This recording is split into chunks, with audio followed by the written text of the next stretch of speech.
Hello and welcome to a very special episode of Cards on the Table, the season finale bonus edition, and I'm delighted to be joined today by two titans, two behemoths, two interesting blokes. To my left, Mr. Richard Gerver, to my right, Mr. Patrick Ottley-O-Connor. In a minute we'll explain what we're doing, but first, like all good researchers, I went to ChatGPT last night to get their bios. Richard Gerver. Richard Gerver is an internationally renowned education expert, best-selling author and speaker known for transforming schools and advising global leaders and organisations. Patrick Ottley-O-Connor is from Rochdale. Thank you. And we're delighted that you're both here with us. So guys, how this is going to work, you asked for that. I just love the fact my agent got to you first. Feeling intimidated. I am now. So, this episode is called The Ego Has Landed.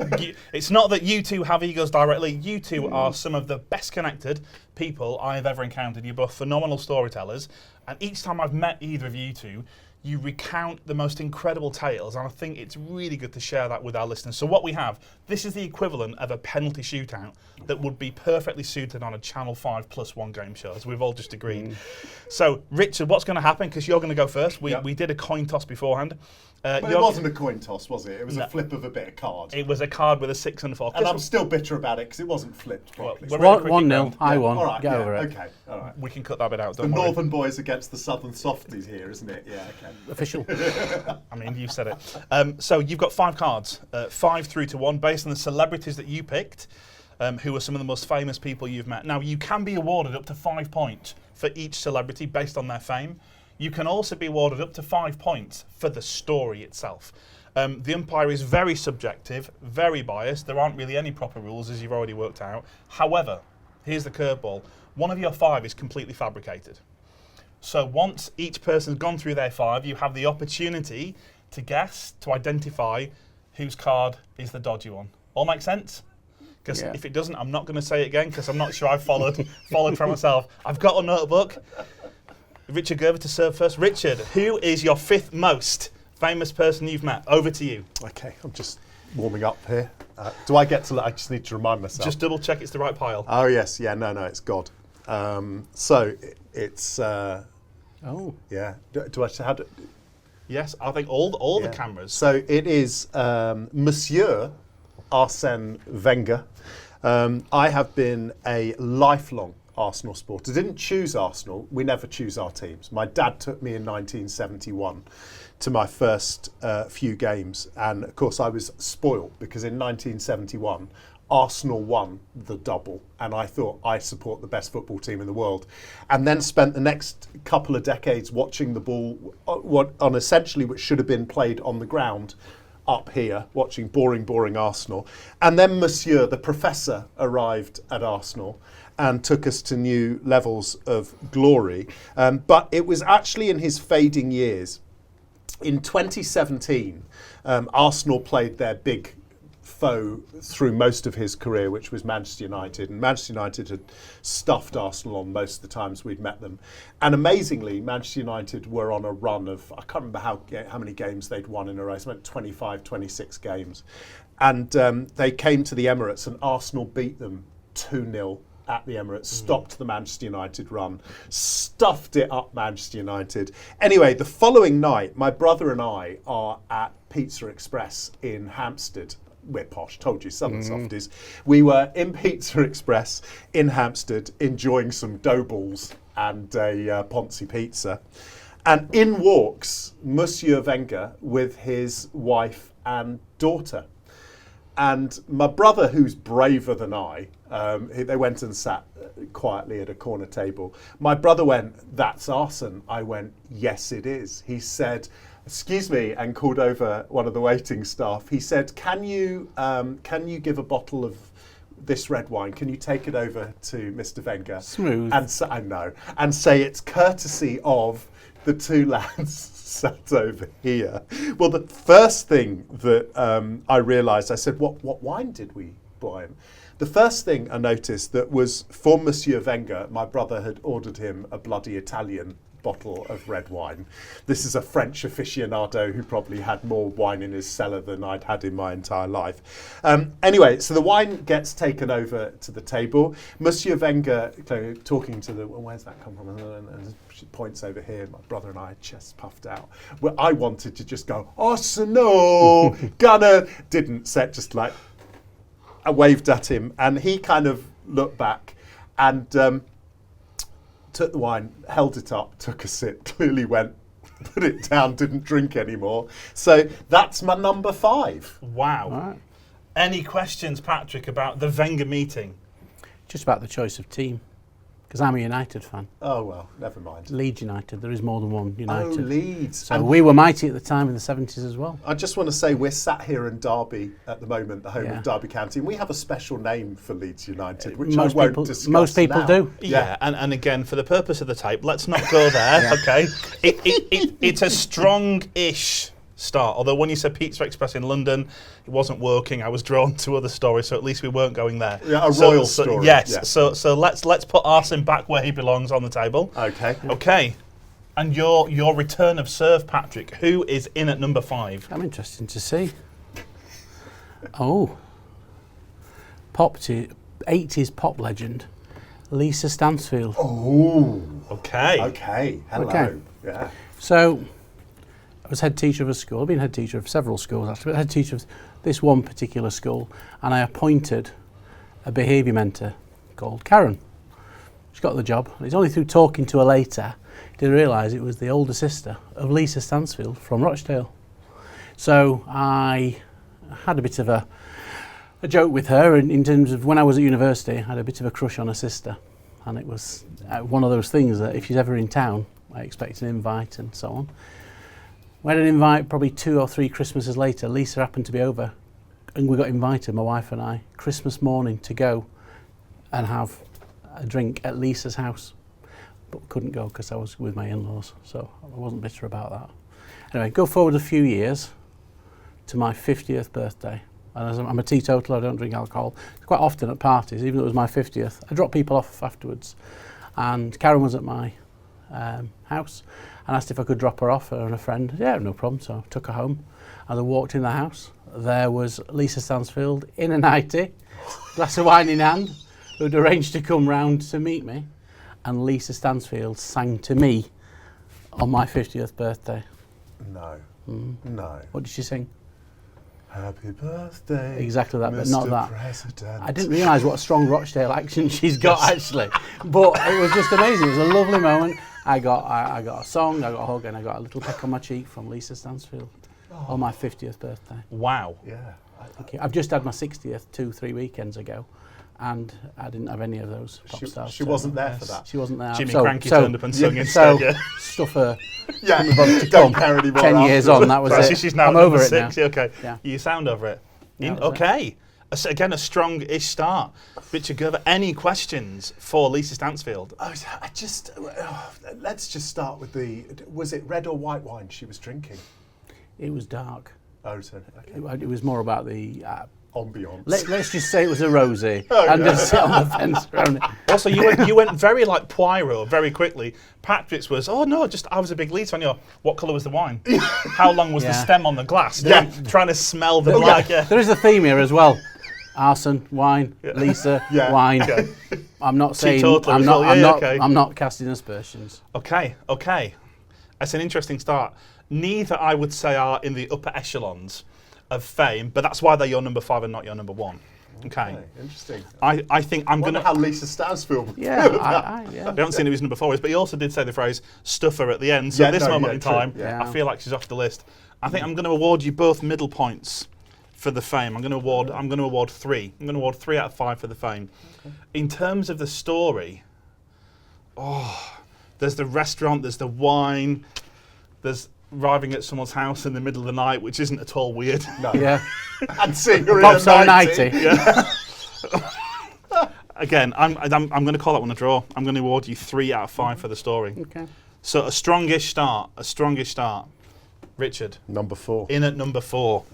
Dun, dun, dun, dun, dun, dun, dun, dun. Oh, yeah. Yeah, okay. I don't know if anyone recognises this bloke.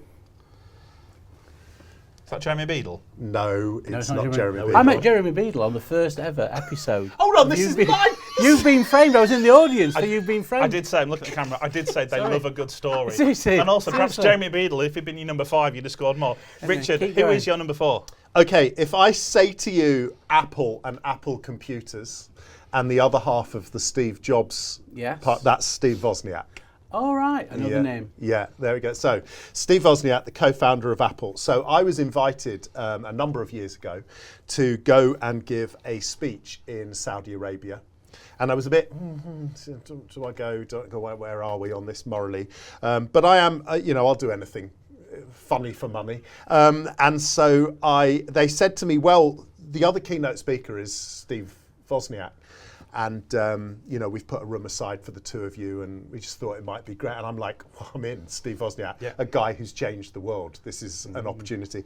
And I was like, I was overthinking the experience, because you think to yourself, I'm going to meet Steve one-to-one in a room. What am I going to say to a guy that invented Apple, changed the world? So I overthought. I asked everyone, like I knew what I've got, what am I going to ask him? Let's just be you, think of a question.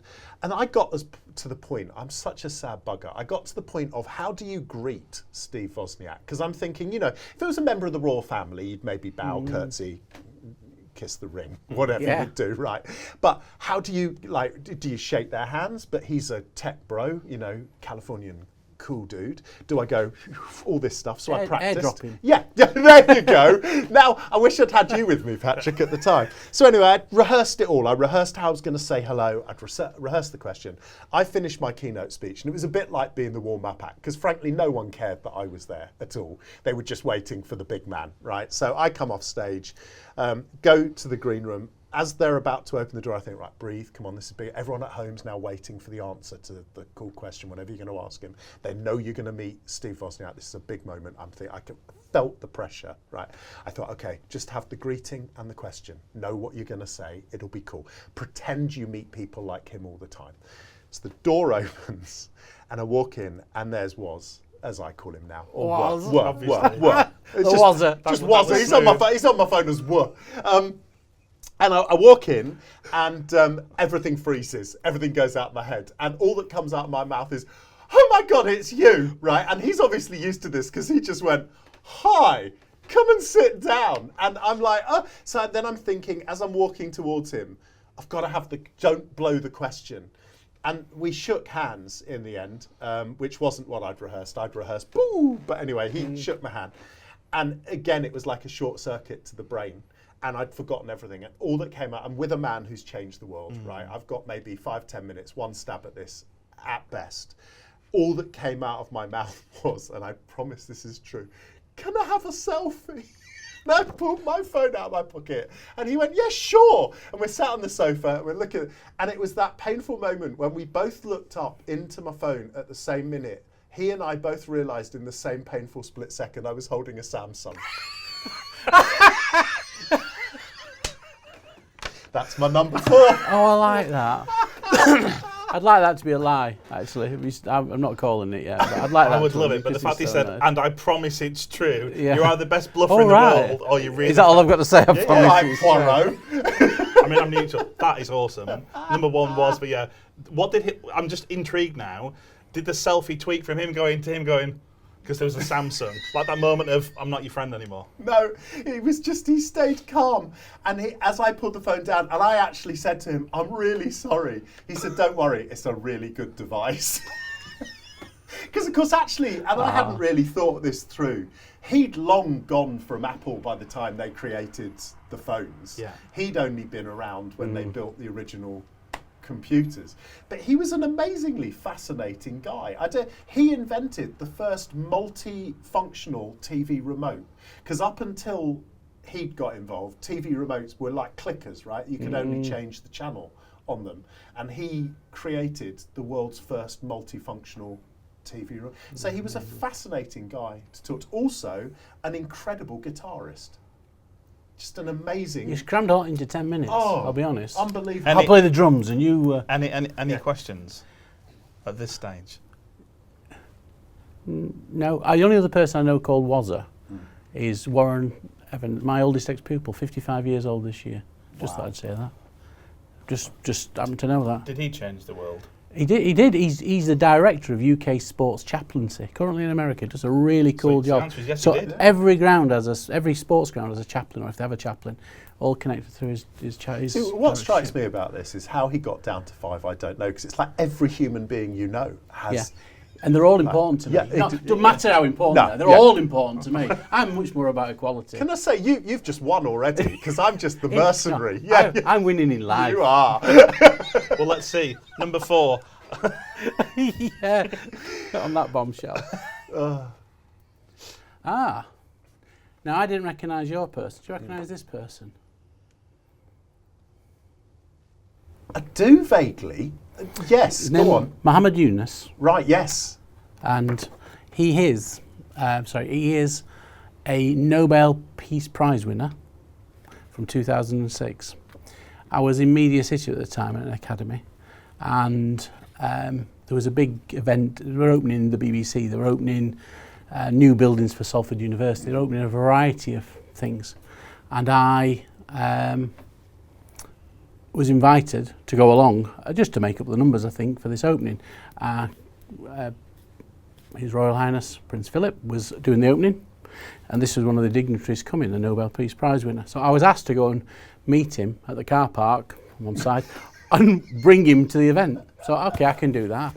But up until that moment, I was fine when I agreed to do it, but then I broke my ankle during an Ofsted inspection. The Ofsted call came in, tripped on some stairs, finished up in a wheelchair, basically. Couldn't walk at this point. So I'm going through Media City to the car park, not knowing really how to drive the contraption I'd been given. It was a chunky NHS one that they'd lent, and I blisters on my hand from the few days I'd been in it. I got to the car park to go and meet him, to go and take him then. It was only probably about half a mile from the car park back through to the Egg, which was the building that was being opened for Salford University. And as we were going along, he very kindly offered to push me. So I've got a Nobel Peace Prize winner pushing my wheelchair through Media City to the Egg. As we're going along, we passed a lovely big building. It was the ITV, I'm not sure which of the stations does it, but the Soap Awards. I think it's ITV Soap Awards. As we're pushing along, there were massive crowds going crazy for the Dingles from Emmerdale who were coming out, and somebody else and everyone was going crazy and calling. And I'm walking behind them with this Nobel Peace Prize winner pushing my wheelchair. And I just thought to myself, they don't have a clue who this man is. And he'd done some incredible things around poverty and these microloans back in his home country. And so I felt overwhelmed. I called out, I shouted out, "Do you know who this is?" And some people turned around and sort of went. And then he carried on clapping for the Dingles and so on and so forth. And he carried on, he pushed me all the way into the event. I got to the event, and as we were there, they were doing official line. I wasn't part of the official lineup or anything, but he was. So they took me along and he pushed me in. And I just got wheeled into where the party was with him in the thing. He stood behind me. And I was sat next to Prince Philip, for the official photographs of me just sat there like that. I wasn't any part, I was just a local head teacher helping out, pull the thing together. So although this was my person, I got to not speak to, but sit next to Prince Philip for the photograph. So there's a couple of things there for me. One is that is the Nobel Prize winner and not Prince Philip. I'll just leave that as your joker to play later. Yeah. And the other is, I'm just thinking of the two of you going past the Soap Awards and the Dingles, and Peter, you going, "Do you know who this is?" And them going, "Yeah, you're the cast of Little Britain." You know the characters in Little Britain. Lou and Andy. That's it. It was actually a surreal moment. As I thought, unbelievable. What we celebrating? Whatever else it was. But also, probably thinking a bit too deep. But it also speaks volumes about him as a human. Such humility. Doesn't have a driver massive. Pushing you. If this story's true, by the way, I hope to God it's true. Pushing you past the British Soap Awards. Yeah. No, it was lovely, genuine, generous. Yeah, absolutely. So is it the Nobel Peace Prize that he won? Yeah, back in 2000, and I'm going to get the year wrong now, I think it's 6. Amazing. Unbelievable story. Do you think somewhere, wherever this gentleman is right now, he's having this exact same conversation, telling people at the time he pushed Patrick Ottley-O-Connor past the Dingles, and you're his number 4? And he didn't let me stop to get the autograph. Yes, I want the Dingles. Yeah, absolutely. Or there's now some former Sun photographer going, why did I not turn around and take that picture? Guys, this is a really tricky round because you've both picked iconic human beings. I mean, Steve Wozniak to you and I, Woz, or Big W. Yeah, what? To you, you're on first name, but you're on first letter terms. Yeah, We're beyond first names. I mean, in terms of absolute fame, I'm gonna go 4 for both of you. It's definitely a step up out of 5. It's definitely a step up from Lisa Stansfield and Arsene Wenger. I think your story is exceptional. Yeah, no, I do. That's a 5 out of 5 story for you, Patrick. Yeah. Richard. I've stolen that one, maybe. Yeah. Again, if it's true. If it's true. But if you, I tell you what, you're a hell of a liar. Talented liar. Yeah, fantastic. I was going to give you 3 out of 5. It has been said before. Okay. But the Samsung curve at the end, That's great. that was the cherry on top of the icing. So I'm going to give you 4 Okay. for your story. Yeah, okay. You saved it. Right. Richard, who is your number 3? We're now on the podium, guys. Okay. Yeah. I feel this is where the game changes. Okay. So this is His Holiness, the Dalai Lama. Now, I'm going to play him twice because I've met him twice. Okay, and it's essential to the story.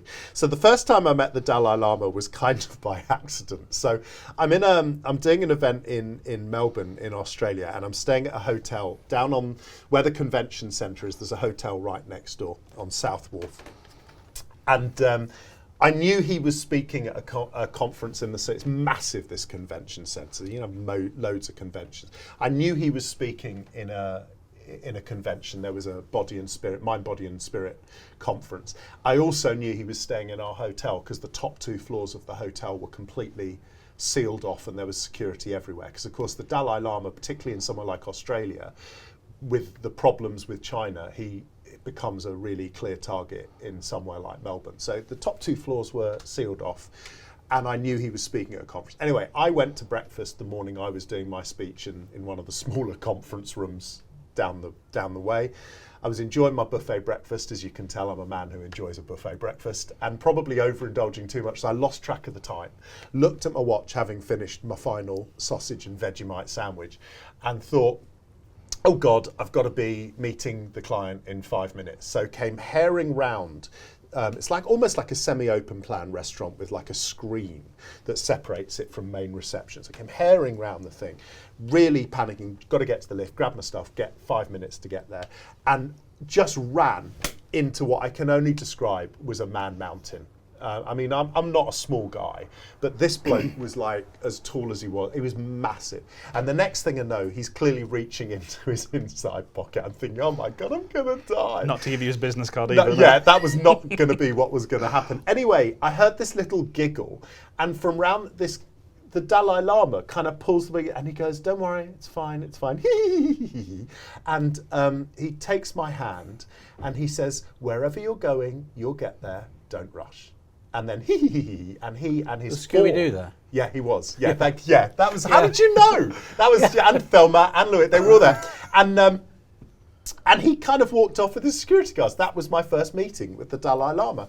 Anyway, a couple of years later, fast forward, and I'm in the Netherlands, and this time I'm actually hired to be the Dalai Lama's warm-up man at an event. Now, the thing is, the Dalai Lama and his entourage are notorious, weirdly enough, for being late. They never arrive anywhere on time. So the reason they'd hired me, unsurprisingly for people that know me, was they knew I could talk for as long as they needed me to talk for until the Dalai Lama actually arrived. Because the gig was, you do this warm-up, we'll give you a signal from behind the thing when the Dalai Lama has arrived, you wrap up, come off stage, and then we'll do a couple of minutes. And what we'd like to do is put you in a lineup with the other kind of people who are involved, and the Dalai Lama on his way to the stage will shake your hands, go up on stage, and he was being interviewed by whoever the host, some Dutch host at the event. He's walking along the line doing the thing. And I promise, this is one of the weirdest things about how present he was, right? He looked at me, shook my hand, he said, we've met before. And I said, yes, we have. he said, "You bumped into my security guard in Australia. It must have been 2 or 3 years ago." And I'm like, how many millions of people does the Dalai Lama meet? How on earth can any human being be that present? And that was it. And he laughed and went up on stage. Wow. How did he laugh again? Yeah. That's not Scooby-Doo. Scooby-Doo's more like, Reggie! That's Yeah. We're just doing. Thank Can you I for get a point for my Scooby-Doo Thank you for impression? clarifying that. Yeah. No. In fact, I'm tempted to knock one off. It's the worst Scooby-Doo impression, let alone supposedly an impression of His Holiness. Patrick, any questions not about Scooby, but about the story and His Holiness? I love it. And the run into a security guard, again, if true. I love the fact that someone's reached His Holiness. It's all about peace and harmony, or I'll whack you. Yes. But yeah. Smile or I'll take you out. Yeah. Yes. I'll laugh like Scooby-Doo. Patrick, number 3. Mine is as a famous twin. This is Eric Lama. No way. No, it's the Dalai Lama. This is my version of the Dalai Lama meeting. We don't feel so special now, do we? No, I just feel completely empty now. Okay, Yeah. so I feel whole if it's any all right, consolation. I'm going to talk about a 2-month period actually. So it was post riots, the riots back in 2011 in the UK. I was working and I followed riots around the country. As in, not because I've gone there. You were responsible. But I've gone into the areas that there's been unrest maybe, and I've done things. And as a community, we did some really, I think, good work, important work in trying to rebuild things and so on. Anyway, the Dalai Lama was visiting at that point, but I'm going to speed back a little bit first of all, because the first invite came from the artist formerly known as Prince Charles. So invited down to St James's Palace with the Prince's Trust to go and talk about their Prince's Trust, how they responded to the riots and what was going on. So that was really quite nice. Sat down and he was well briefed because I'd met him previously as well, but a different thing accidentally. But this is just one of theirs. But he was just so well briefed on a variety of things, and I'd then back to school, and the BBC was having its official opening, so the following month, invitation to be part of the lineup. The Queen. Didn't get to meet her. It was like Top of the Pops, when they take you around. Yeah. I just got pushed around for that one. That was that. And then the story I've just previously told about being pushed into the egg for opening, Philip was just after that, the month. So I got back into the staff room after these 3 things over like a 6-week period, and said to the staff about what we've done here. I must have got myself on a list of some sort as a head. That's just what happened. And one of the staff heckled, "It'll be an audience with the Pope next." Anyway, I walked out my office, got back to the staff briefing, into my office, opened a letter, invitation, an audience with His Holiness, the Dalai Lama. And it was when he visited Manchester back around that time, and he met a few people before, and so I went along to the audience, and it just probably the most, I don't know what word to use, calming, surreal moment to be in the presence of this very funny guy. I recognised the laugh. I didn't say that, I recognised that giggle and told some very funny story anecdotes and so on. But as part of the conversation we got to have, I have an unusual surname. It's double-barreled, Ottley-O-Connor. And it's quite often famously misspelt. So Patrick Ottley-O-Connor was once a letter from Michael Gove that said, addressed to Patrick Otley-Cock-Honor, Otley-Cock-Honor from Michael Gove. Got an apology for that letter. So that was that. But the badge for the Dalai Lama said P. Otley-O-Connor. But the P and Otley were quite close together. So I was called Potley in the conversation. There's no correction going on. And I, part of the conversation, I asked for advice about what we should do in helping rebuild our communities. And he took my hand, didn't shake it, just went, "Keep being kind." Yeah. And that was it. Do you know, your hand feels just like his hand does. Yours feels really clammy and scary. sweaty. Are you feeling nervous? Yeah, I am. I'm just terrified. saying. Yeah, all right. Okay. Yeah. But anyway, that was my audience, and it was just, I was, the only photograph I've got of it, of that particular one, is, it's like someone was taking a snap. I was stand behind him. Looks like I'm mugging the Dalai Lama from behind. It's really was a security guard when you attacked him. Apparently it was in Holland because some bloke had run into him. He got sacked for not shooting him. Anyway, Wow. that was my story. Wow. Honestly, Questions, Richard? I was going to say, how did he laugh when you were with him? But He was a beautiful laugh, and very funny man. yeah, very funny. childlike, Yeah, really yeah, childlike. Simple. Yeah. As in, Yeah, Yeah. absolutely amazing. Well, obviously it has to be a score draw for the celebrity, and it's 5 out of 5 for both of you. You were on first name terms, or pseudo first name terms, because he referred to you as Potley, didn't he? Did he call you Richard? Did he know who? No, I was just the bloke who bumped into The bloke who his tried to warm-up act. Yeah. warm-up act, and there was an audience with you. The warm-up act in wow. Manchester was Russell Brand. Oh, I bet they regretted that in hindsight. I just thought I'd say that. Moving on. Yeah, let's move on.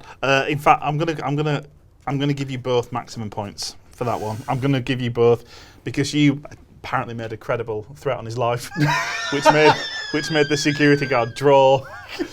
Listen, lads, I'm in a hurry. I can't stay anywhere too long these days. You will forever be known as Potley, moving forward.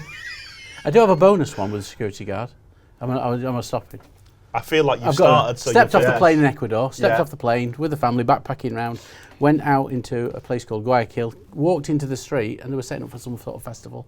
Little crowd around. So I normally, when I land in a country and I'm not sure of the language, go and find a local shop, just go and buy some chewing or something, just learn the money and just get over the hello. And as I walked over, quite a small Ecuadorian men and women around, a really great big guy comes out, security guard, and says, "Would you like to meet her?" Yeah.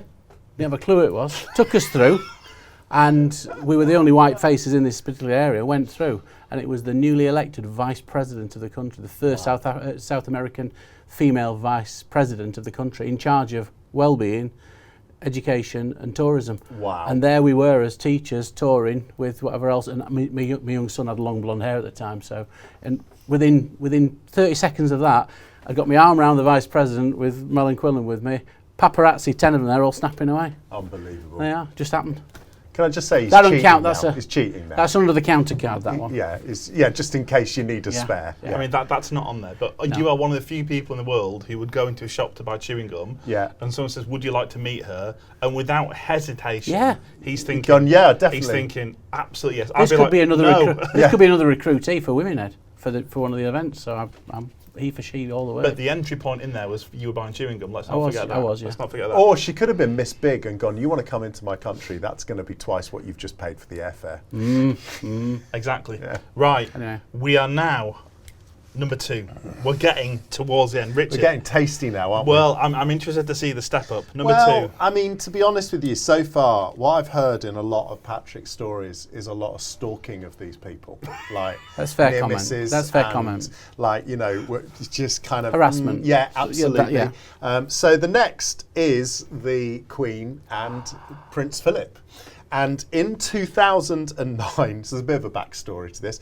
In 2009, I was asked by a friend of mine to join his team who were going to run the London Marathon to raise money for Help the Hospices. And I was like, of course I'm athletic, of course I'm going. He said, I said, yes, I'll do it, because I was turning 40. And I thought it was a good challenge to take off your list, to run the London Marathon. I've never run anything in my look at me. I'm not a runner, right? And I said, yeah, I'd love to. He said, thank God, because I've asked everybody else. It's like, great. So anyway, I'd do the chat. Anyway, and I didn't know any of what was about to happen when I'd agreed, because I would have agreed straight away anyway, but this would have sealed the deal.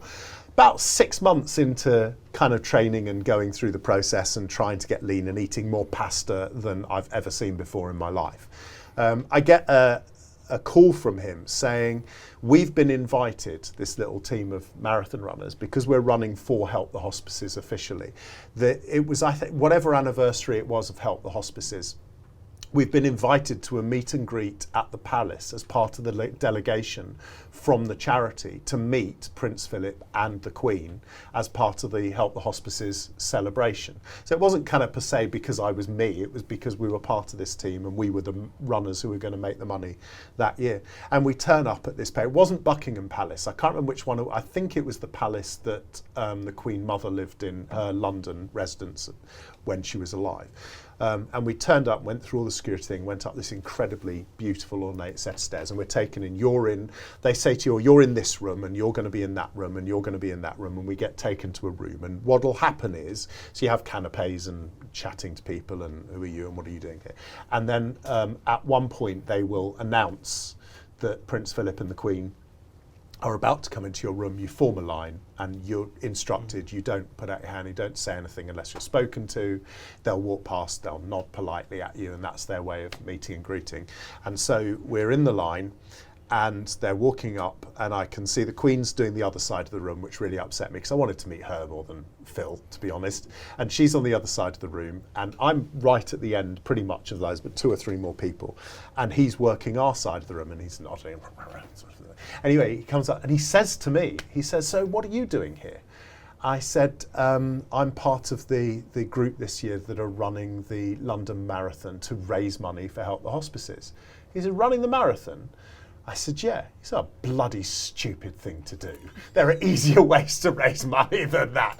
By which time the Queen had finished in her line and was waiting just quietly for Philip to do his last go. And she started giggling and laughing. Anyway, and he walked off, and that was it. And that was my meet and greet with Prince Philip and the Queen. Wow. Lovely. I didn't get to speak to him. I just got to stand or sit. Any questions? How did you do in the marathon? I finished in 5 hours, 29 nice. Well minutes. done. I would have gone quicker, but my mate who'd invited me to be in his team had gone off. He was such an arrogant, I hope he doesn't watch this, arrogance. You have to write down how fast you think you'll do it. And I always thought I want to be in the slow group. I was actually beaten by a giant nurse and a Shrek donkey. Yeah. But I would have gone faster, except at about, I think it's 13 miles, the Isle of Dogs. He'd gone off in one of he thought, I'm going to beat Mo Farah or whoever it was, I'm going to win the London Marathon. Gone off way too quickly. At mile 13, I saw him keeled over one of the fence things, and his wife at the time was chatting to him, and I thought, I can't let you give up. So it was a bit, Saving Private Ryan. I said, you can't. So I dragged him, and then we made it the rest of the way together. I mean, that's the fact you finished. If your sentence had ended, I finished. I mean, kudos to you. Yeah. That was phenomenal. I've also got visions of Mohammed Yunus pushing Patrick Ottley-O-Connor 26.2 miles through the London Marathon. While you're at it, I've entered, and I could really do with. I've never done the marathon. I've done some halves, and I did lots of sport. I love sport and things. My knees were shot to bits. Yeah. I've never been able to run since, and it wasn't, of course, the actual marathon. It was the training for the marathon, and because I'm a big lad, it absolutely knackered my knees. Yeah. The only thing I would say is interesting about that particular story is you didn't actually meet the Queen, did you? So I appreciate you put. I appreciate you put. She flirted with me. She flirted with me. And he also referred to the Duke of Edinburgh as Phil. Phil, yeah. So we've got Phil, we've got Waz. I'm noticing a bit of a vibe here. Yeah, okay. Patrick, what's your counterbalance? What's your number 2? What's your response? Oh yeah. Oh, that was nonchalant. Do you recognise him? Is that Chris Patton? It is Chris Patton, yeah. It is, yeah. Lord Patton. Or C. Yeah. Okay. Again, context is always important. Yes. I was at an academy, and we were partnered with lots of media organisations at Media City. And when the BBC first moved up to Media City, they couldn't get schools to engage very well. So, in fact, in 2011, 11% of my children got Blue Peter badges, because they'd say, have you got any kids who've got pets, can they bring them in tomorrow? Yeah, so we'd take along our children and they'd go and do that. And then it'd be Helen Skelton's walking from one side of the quays to the other in rehearsal for when she does Battersea Power Station. Could you come along and bring a group with you? So took along like 50 kids, just walked them down, and they went across and did whatever else. So I got a Blue Peter badge when I was 48 for basically lending my kids to the BBC is what happened. So I did that. There was all sorts of things. So when Professor Brian Cox opened the Alan Turing Centre in the BBC, we went along again. It was part of that. He was great with the kids, really good with the kids. In fact, he didn't want to have anything to do with it. It was great. He just wanted to talk to the children, which was wonderful. We had, this is an admission and probably shows my culture here. I've only listened to Radio 4 once in my life. Yeah. I've been on it 12 times. Oh. As in, the World at One. Yeah. We need a comment on, I can do that. So it was that sort of period of time. The BBC have now got lots of schools involved, so that's where it goes. At the same period of time, they wanted the board. Lord Patton was the chair of the BBC of the board. So through my connections, he wanted someone with educational experience to come along to join them. I thought of the one-off for something. I suddenly found myself with a badge that said advisor. So I was advisor to the BBC, education advisor to the BBC board at this particular point. For about 18 months I did that. So I'd go along and I'd sit in the meetings, and he'd chair the meetings, and it was all ladies and lords and whatever else around, and they talked about whatever else. And I wasn't just there for my bit, I was there for the 2.5 hour meeting or whatever else. And each time at the end, he'd keep me behind. And first time he did it, I thought I was in trouble. Because could you stay behind, please? Okay. Like that. And his daughter wanted to go into teaching. So I helped it was when Teach First was first around. I helped his daughter with her application. So, not daughter, sorry, granddaughter. Yeah. So I supported his granddaughter into getting on the Teach First programme for education. But Chris Patton was there, and interesting guy. Wow. Interesting time. Wow. Yeah, that is extraordinary. Yeah. And by the way, I'm declaring cheat because there's like sub names being chucked out here. I know you've got big ones. I've not mentioned at the same time I was coaching one of the Chuckle Brothers' daughters. Well, to me, to you. Hello. Hello. Is that a catchphrase? No, that's what they used to do, isn't it? Hello. To you. To me, to you. Yeah. To you, to me. Watch it later. One of them's sadly passed, hasn't it? Actually? Yeah. But I picked up on that. We had Brian Cox. Yeah. We had Helen Skelton just chucked in there like a sprinkle. Yeah. Do you know Ori, who used to be on CBBC, now Sports? He used to come and do paired reading in school. No. They had to do that corporate social responsibility. They would encourage people to do things. Yeah. So we had people come along, a young enterprise scheme, we had people come along. It was a good time. Well, I'm sorry, no. In terms of pure fame, out of 5, I mean, the royal family. Oh yeah, that's 5 out of 5. Double. Without doing any, the double. I'm not gonna. It's just 5, not 10. And having a little titter from the Queen as well. That was yes. I like that. I like that. Yeah. But I think interesting. Your impression of her laughing was exactly the same as your impression of the Dalai Lama laughing. So maybe you need to work on. They've never been seen in the same room together. They've never been heard laughing in the same at the same time. Yeah. Chris or Lord Patton, depending on how well you know him, I think is a 3 in terms of fame. Yeah, I don't remember what I called him. No. CPAP. But I will give the story a 5. I'll give the story a 5, but the celebrity status is a 3 compared to the... Yeah, the handover of Hong Kong to Japan, to China, rather. What's that all about? But you don't get any extra points for Helen Skelton being thrown in. I'm sorry. Right, final round. Richard. Okay. Who is your number 1 and what is the story surrounding this person? I'm glad you found a good picture. So, my number 1, my trump card, as they say, which you're about to see in that selection, is former President Barack Obama. I'll get me coat, I'm off. See what I did there, by the way, people? Trump card. Anyway, so this is a story of the power of networking as much as anything, and a lesson for everyone watching this that never say no to meeting anyone and don't predetermine what you think you'll get out of the meeting. So go back a number of years before this meeting, which was in 2018. I was doing an event in Spain, and I was asked by one of the organisers, said, there's another speaker called Juan Verde, which of course in English is John Green. Juan Verde would love to have a coffee with you between your sessions. He's really interested in your work because for whatever reason, I've got a bit of a profile in Spain and Latin America. And they said, he'd love to meet you for a coffee. So we sat down, I didn't know who he was. And I said, he said, no, I said, tell me a little bit about yourself. He said, well, I've been the senior Latino strategy advisor to two presidents of the United States and a presidential candidate. So worked for the Democratic Party, had worked for Bill Clinton, later on was part of Hillary Clinton's campaign team. Actually, he was part of Biden's campaign team beyond that and stuff.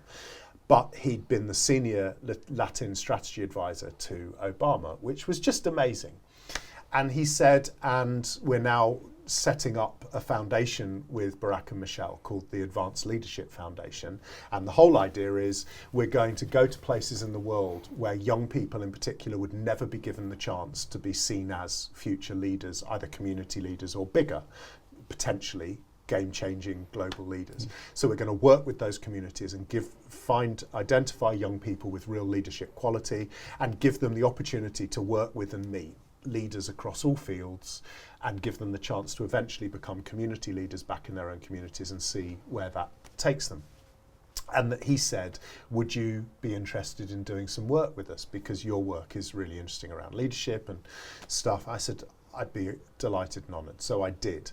And then a while later, I get a call from his team saying, are you available for such and such a date in Madrid in June of 2018? Because we're doing a big fundraiser. So high net worths are buying very expensive tickets to come to this event.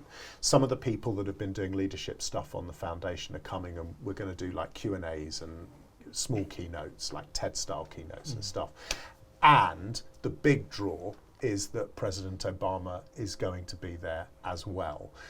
We'd love you to come and be involved. Obviously it's a fundraiser, so we will cover your flight costs. And I said, absolutely. And they said, because as a thank you for everything you've done for the foundation, you will get 5 minutes one-to-one with President Obama, which is what happened. And it was the most amazing things. There were about a dozen of us who were getting our one-to-ones, and he was in a room. It was a bit like as a child waiting to meet Santa, because you didn't see him while you were waiting in the line, and then there are security guards everywhere. What's really interesting is they take every digital device you have on your person, including at the time I had an Apple Watch. By now I made sure I've got everything was ever could have been involved in. So they take everything off you, and they say there's an official photographer in there. You've got about 5 minutes. Talk to the president about anything you want. He may ask you a question. And there is an official photographer who will take a photograph, and in about a month's time, you'll get a copy of the official photograph. And I was like, whoa, okay, why a month? They said, because we have to screen you before we release that photograph into the public domain. We need to make sure you are not a person who could have caused the president any form of, reputational damage. Yeah, exactly. So, the very fact the photo exists was a great relief to me. They clearly didn't find out about my attempted assault on the tailline armour. But, so I got to meet President Obama. I got to ask him one question. He smiled at me, and he said, have you got anything you want to ask me? I said, yeah, what was the most challenging thing you faced during your time in the White House? What's the biggest lesson you learnt during your 8 years? He said, I'll tell you the lesson I learnt. He said, when I arrived, when I got elected, he said, I realised, because of the position I was about to hold in that transition period, of course, you're building your team. He said, I realised that I could pretty much ask anyone in the world, the greatest technical experts in every single field, to come and work in my team, and they would. Greatest technical economists, scientists, technologists. He said it was an extraordinary moment where you go, oh my God, the position I hold means I've got access to the greatest technical minds on the planet. He said, but when I look back on my 8 years in the White House, what I realise is, when I think about the problems that cross my desk, he said, virtually none of them at their foundation were technical by nature. They were human. They were about love, anger, jealousy, greed, hatred, fear, tribalism. He said, and so the lesson I learnt was, we reflexively look for a technical solution before we truly understand the human problem that lies underneath it. He said, that's what I took. And I'm like, and then as I'm about to leave, he said, by the way, Michelle and I have both read a couple of your books and loved them. And I'm like, oh yeah, can I have my phone so I can record that, please? And at which we went, bye, and moved on to the next person. Can I take a selfie with you? Yeah, with my non-existent phone. Wow. That's just, You've rendered both of us speechless, which Patrick, any questions for Richard? No, just amazing. His reflections from that. I mean, that was, and it is one of those moments where, people say never meet your heroes, because they'll always. He didn't. And the weird thing, and people laugh at me when I tell them this, if you didn't know who he was, you wouldn't know who he was, because he was just so down to earth, so normal. Everything you see is exactly who he is. But that's But so incredibly down to earth and very humble. His response, so insightful, Unbelievably so humble, deep. and yeah. Has he given you a quote for the book on Amazon yet? Baz. Well, do you know what I was about to say? Baz He's the is only Baz, person, he's said the phrase President Obama, not even about President Obama, and every other Yeah. person we've shot, and we've had Phil, we've had Wars. Well, Bazza. No, sadly he hasn't given me a quote from my book. Richard, there's still time. Yeah, I did the one, you missed opportunities. You think, God, I wish I'd had the foresight to have had signed a copy, it would have been a bit pompous, of my book and given it to him when I met him. And in hindsight, I would have done that because that would have been a special moment. That is the most incredible story and the most incredible person. Thank you, genuinely, thank you for sharing that. Pleasure. Are we finished there? Patrick, number one. Okay. Number one. Although the person is just, wow, Yeah. the story's an accidental story and nowhere near as powerful. No. Okay. No wonder you had a smug look on your face through my story. Unbelievable. That's having an ace in your Yeah, pocket, it really isn't it, is, throughout yeah. the game? Wow. Okay. Mandela. As a young man, I was a PE teacher. I loved residentials. I loved sport. I loved taking things away. So we were talking earlier about I took cricket team to Pakistan in my sort of second year of teaching, which was just amazing.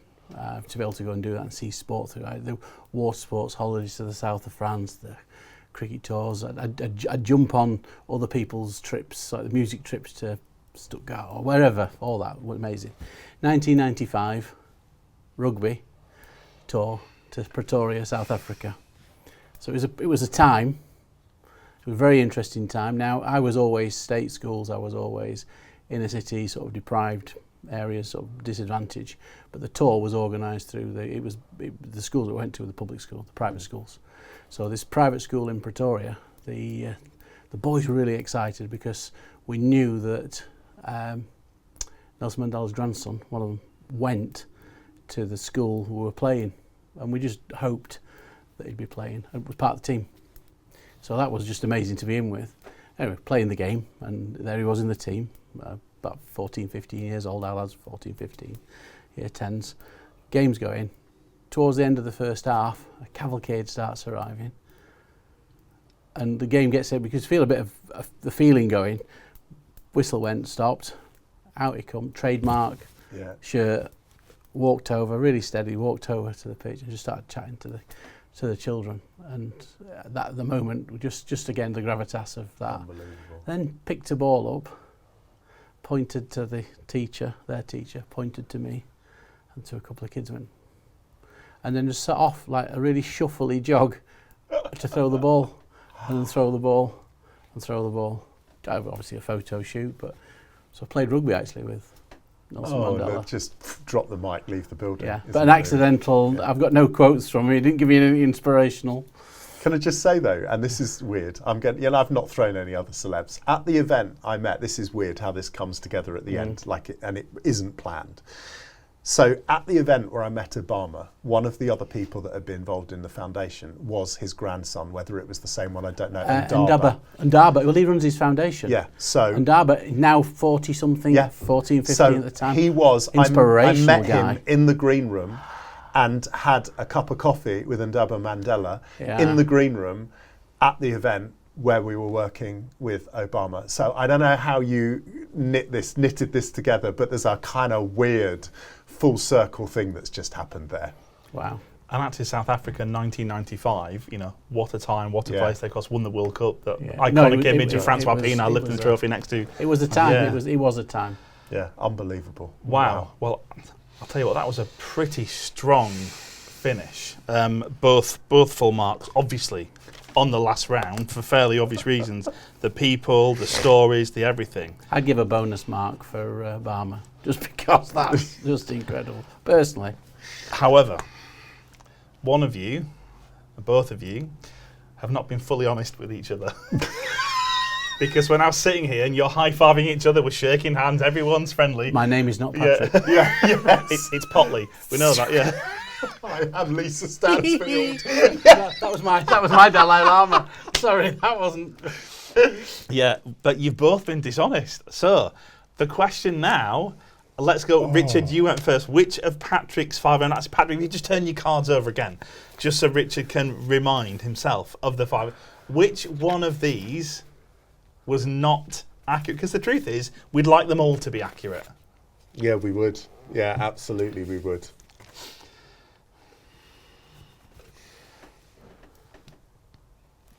Do you know, I'm going to go for the one which in a way should be the most obvious, and I'm going to go for Lisa Stansfield stood in her 90 not being the real one. Okay, don't respond to that. That's your answer. Lisa Stansfield lie. Sounds Thank like you. Cluedo, doesn't it? Lisa Stansfield in the hallway in her 90 with a glass of wine. Because someone attacked her security guard. Yeah. No, sorry, wrong person. Different story.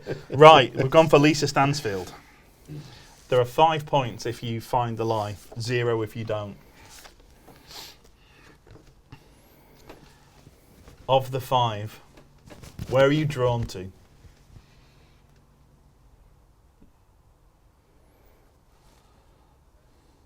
That's got to be true.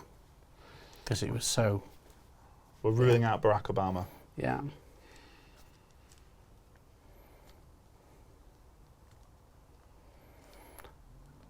I'm leaving in those two. They're in. So it's between these two for me.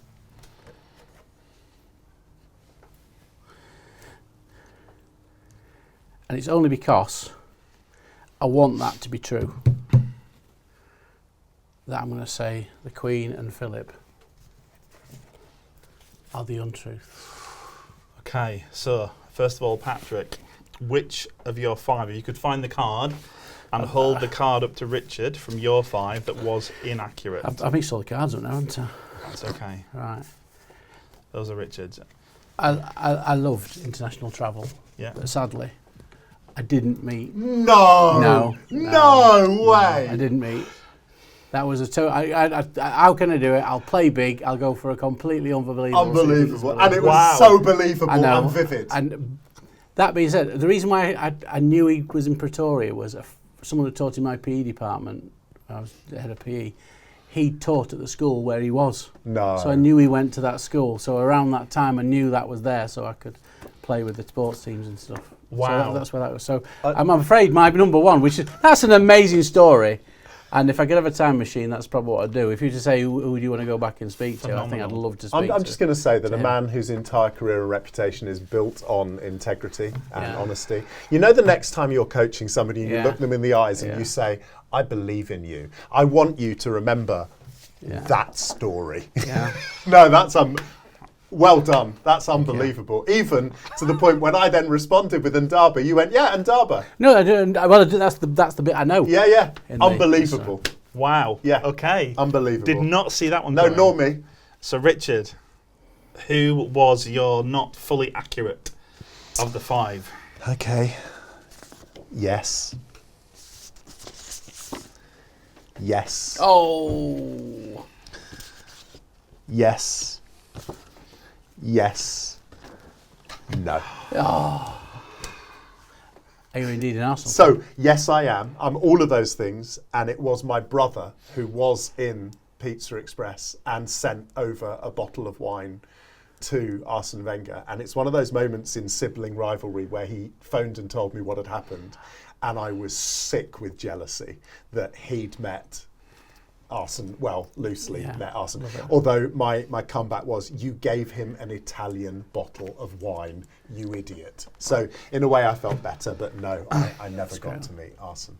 Lucas Radaby. Do you remember Lucas Radaby? Yes, Leeds yeah, United, yeah, South yeah. African He's defender. South African. Yeah. He'd come and coach some of our kids at school No because his way. sister taught at our school.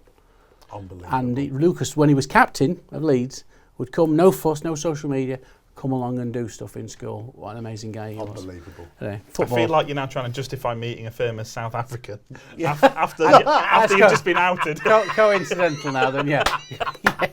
Well, you've got the wrong picture. That should be Lucas Radaby. Well, right, let's Yeah, Guys, it should have stop been there. Lucas Radaby. It should have been Lucas Radaby. Spoke every scout football Yeah. in the Atlantis.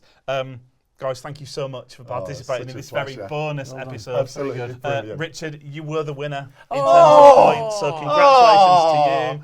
Commiserations to you. Did I come second? Do I get a participation award? You will do. As my prize, can Yes. I meet Chris Patton? Yes. Lord Patton, thank you. See, Pat. Guys, thank you so much for watching. We really hope you enjoyed this. That wraps up season 1 with our bonus episode, and we look forward to seeing you in season 2. Thank you.